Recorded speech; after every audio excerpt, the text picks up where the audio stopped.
तुम्ही गाफील राहू नका, तुम्ही गाफील राहू नका, आजपासून तयारीला लागा. एवढी विनंती मी तुम्हाला करणार आहे. प्रत्येक गावातून मागच्या वेळेपेक्षा जादा लीड आपला आला पाहिजे, ही खबरदारी तुम्ही घ्या, एवढी आपल्याला विनंती करतो. आणि मी सगळेच लोक संभ्रमात असतील, मीडिया असेल, माझ्याकडे बरीच लोक भेटायला येतात.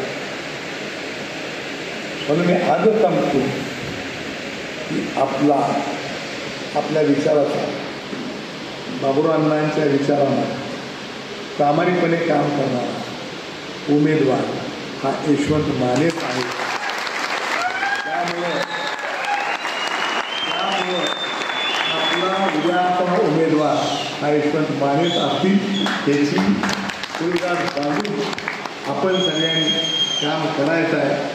एक गाव मायनसमध्ये गेलं नाही पाहिजे. कधी यशवंत मानेनं कुठल्या गावाला मतं कमी पडले म्हणून त्याला काम दिलं नाही. आता एक गाव मला दाखवून द्या आमच्या तालुक्यातलं, एक गाव नाही.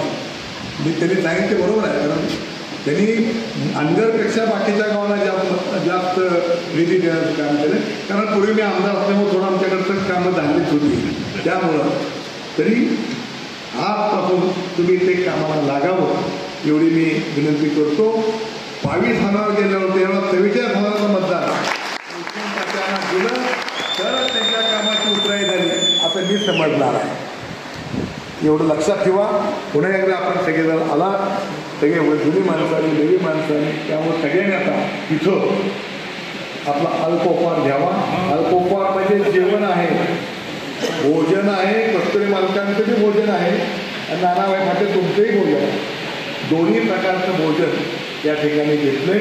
आपण सगळ्यांनी भोजनाचा आस्वाद घ्यावा आणि आजपासून कामाला लागून ज्या दिवशी उमेदवार, ज्या दिवशी मतदान असेल त्या दिवशी आपल्या गावातून आपल्या विचारात मतदान द्यावं अशा प्रकारची विनंती करतो आणि माझे दोन शब्द धन्यवाद.